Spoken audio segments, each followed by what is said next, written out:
현진건의 서투른 도적. 창음은 박 살림을 차린 뒤로 안잠자기 때문에 약간 머리를 앓지 않았다. 개똥에 굴러도 문 안이 좋지 그 두매에 누가 하고 그들은 처음부터 오기를 싫어한다.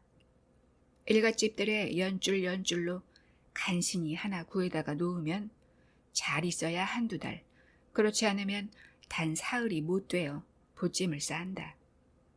속살 까닭은 여러 가지겠지만 드러내놓는 이유는 한결같이 뻐꾹새와 물소리가 구슬퍼서 한다.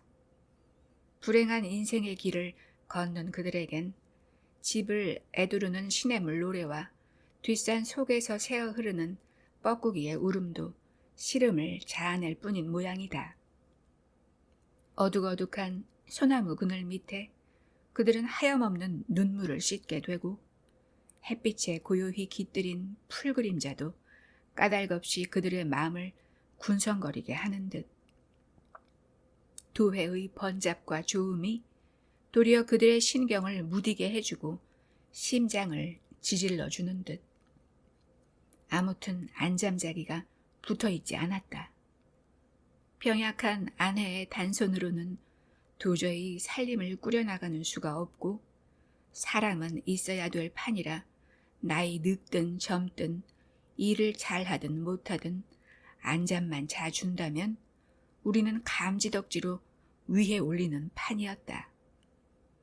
황해도 할멈이 올 때에도 우리는 사람이 없어서 무진 애를 쓰다가 드나드는 기름장수의 연줄로 간신히 그를 구해온 터이라 인품과 일세를 볼 겨를도 없었다. 보통 집 같으면 대개는 그 할멈을 싫어하였으리라. 첫째 나이 많아 65세나 되었으니 세찬 일을 바랄 수 없고 둘째 너무 추해서 불쾌한 감정을 일으킨다.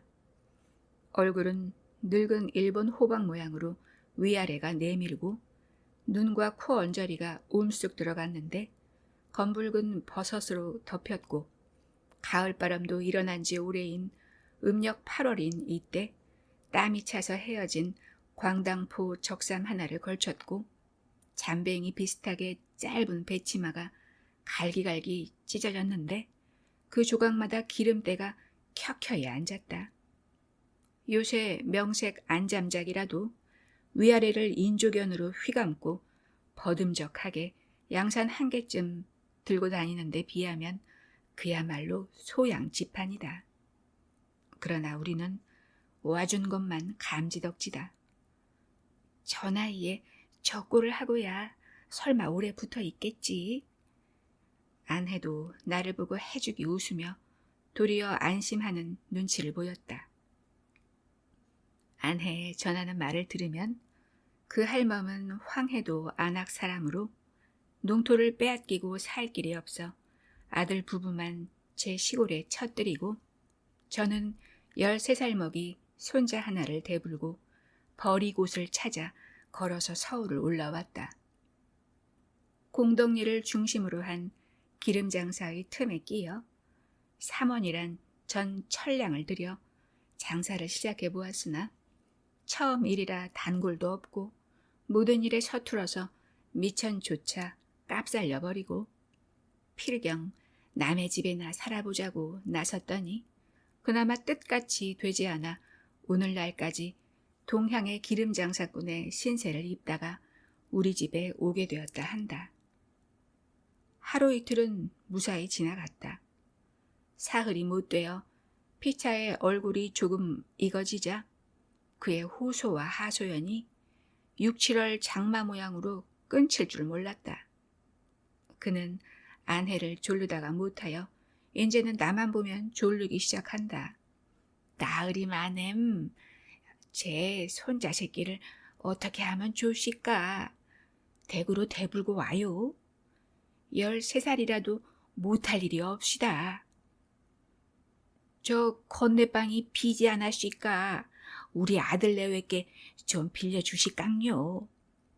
이 거룩한 댁에서 살게 해주소. 돈을 10원만 선월급으로 미리 좀 주실까요? 서울에 올라올 때 동리 사람에게 진 빈양을 갚아야 되겠시다.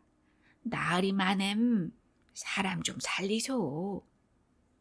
그는 제 일신의 모든 어려운 사정을 한꺼번에 해결해 보려는 듯하였다.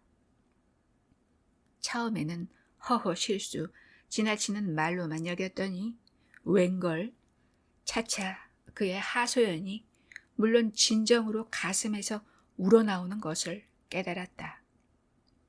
물에 빠지는 사람이 한 오래기를 부여잡는 모양으로 그는 죽을 힘을 다해서 우리에게 메어 달리는 것을 알았다. 그러나 우리에겐 물론 그런 여유가 없었다. 다달이 몇 푼 월급으로 겨우 꾸려가는 우리에게 그의 손자를 기르고 그의 아들 부부를 살릴 힘은 어디를 쥐어짜도 나올 턱이 없었다. 식구라야 우리 내외와 5먹이 딸 하나, 집이 멀고 명색 밭이라고 산기슭에 몇 고랑 있는 탓에 문안 심부름과 집 거두기에 19살 먹은 대욱이란 아이를 들인 터이라 안잠자기 외에 사람 더 둘 필요는 절대로 없었다. 나의 말은 무거웠다. 그에게 동정을 하면 할수록 나의 고통은 컸다.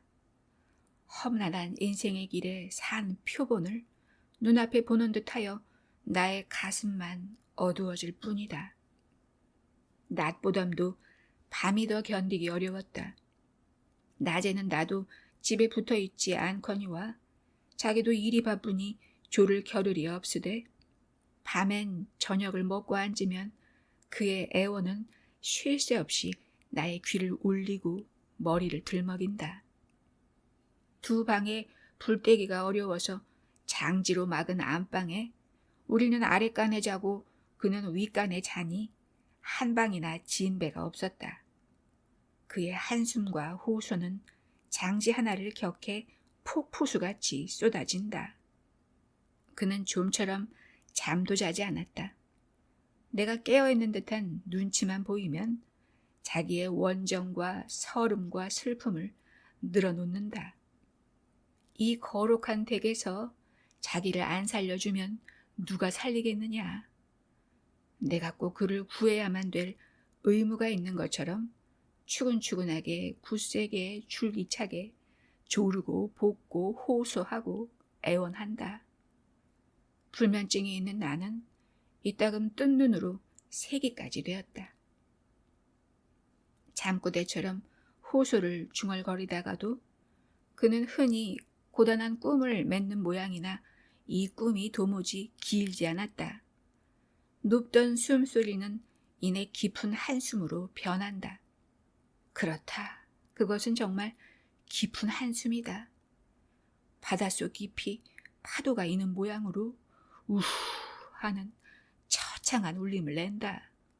그의 1000마디, 10,000마디 말보담도 이 한숨이야말로 그의 슬픔과 번민과 고통을 가장 웅변으로 설명해 준다. 나는 잠결에도 이 한숨 소리만 들으면 번쩍하고 눈이 떠진다.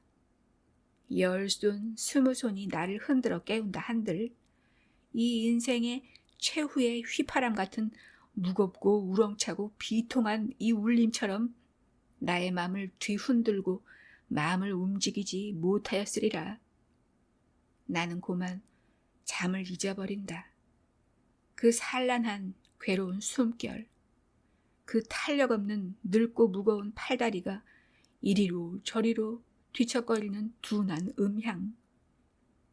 그는 청을 하다 듣지 않으니까 대우기를 미워하기 시작하였다. 저놈만 없으면 내 손자가 있게 될 텐데 하고 내심으로 생각하는 모양이다. 새끼의 밥도 잘 찾아주지 않고 더구나 된장찌개 하나 잘 만들어주지 않았다. 나중에는 저 애는 다 컸으니 어디를 가도 제 구실을 할 터이니 고만 내어보내고 자기 손자를 갖다 두자고 노골적으로 아내를 졸랐던 모양이다. 눈 여린 아내는 처음엔 그를 위하여 눈물까지 흘린 일이 있었으나 이 요구에는 어이가 없었다. 아무리 제 자식을 위한다 한들 어쩌면 있는 사람을 내보내라고까지 한단 말이오. 다 같은 처지에 심청이 나빠 하고 눈에 밖에 나게 되었다. 할멈이 온 지 한 열흘쯤 지냈으리라. 그는 내일쯤 제 손자를 찾아보고 나오겠다고 청했다. 우리는 물론 허락하였다. 오늘 낮쯤 갈 터인데 오늘 아침에 생긴 일이다. 나는 어젯밤에도 잠을 잘 못 자고 심지가 좋지 못한 대로 뒷동산을 한 바퀴 휘돌아 나려오니까 아내가 파랗게 질려서 할멈과 무어라 떠드는 소리를 들었다. 그 사단은 이러하다. 할멈이 일어나 나간 뒤로 아내가 나가보니 마룻바닥에 쌀라디 흩어져 있었다. 밥쌀을 내다가 떨어뜨린 것인가 하였더니 자세히 살펴보니 마루로부터 뜰로부터 우물 가는 길로 쌀이 줄을 그은 것처럼 흘러 있었다. 하도 이상해서 할멈 뒤를 쫓아가 보니까 그의 걷는 대로 쌀이 줄줄 흘러내린 것을 발견하였다. 필경 할멈의 품속에 쌀을 감추어 둔 것이 발견되었다 한다. 그는 헌털뱅이 전대 하나를 주어서 쌀을 불룩하게 집어넣어가지고 가슴 밑에 찼는데 전대의 구멍이 뚫어져서 그의 걷는 대로 쌀이 흐르게 된 것이었다.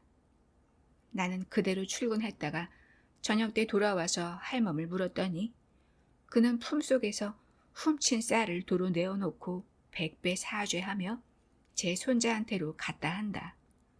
손버릇이 나쁘니 물론 집에 둘 수가 없어서 날짜를 따서 월급을 주어서 아주 보내고 말았다 한다. 우리가 한번 이야기를 하고 있노라니까 대우기가 뒷간에 갔다가 나오더니 싱글싱글 웃으면서 우리 앞에 동전 3푼을 내어놓는다. 그 도적년이 이걸 뒷간에 내어놓고 갔어요. 파출소에 끌고 간다고 했더니 아마 겁이 난 게지요. 어린애가 가지고 놀던 동전까지 다 훔치고 망할 년 같으니. 대우기는 잠옷 분개한 중에도 어이없어 웃는다. 이번 사건에 대우기가 제일 치를 떨었다. 고지식한 그는 그런 짓을 하니까 없는 사람이 대접을 못 받는다고 펄펄 뛰면서 할멈을 맞대해 놓고 욕지거리를 하며 징역을 살린다고 울림장을 놓았다 한다. 나는 그 할멈의 한 일을 서투른 도적의 노릇으로 웃어버리기엔 너무 마음이 저리었다. 대욱의 말 맞다나 할멈은 과연 파출소를 겁내었을까? 아무도 몰래 안전하게 제 품속에 든 동전 3푼이 귀신 아닌 사람에게 발각되리라고 믿었을까? 사랑하는 손자에게 옥춘당으로나 변할 그 귀중한 동전 3푼을 확실치 않은 겁결에 그리 쉽사리 내어놓았을까? 그는 일부러 동전 3푼을 내어 던진 것이다. 내보라는 듯이 내어 던진 것이다. 섬으로 있는 쌀을 몇 줌 훔친들 어떻단 말이냐? 굶주린 내 손자에게 한 끼 이팝을 해준들 어떻단 말이냐? 무슨 대사냐? 품속에 넣은 쌀까지 우벼 뺏는 알뜰한 요것들아. 이 동전 서푼이나마 마저 받아라. 그리고 잘 살아라. 마음속으로 외치며 이 동전을 던진 것이다. 우리의 얼굴을 향해서, 심장을 향해 이 동전 서푼을 후려갈긴 것이다.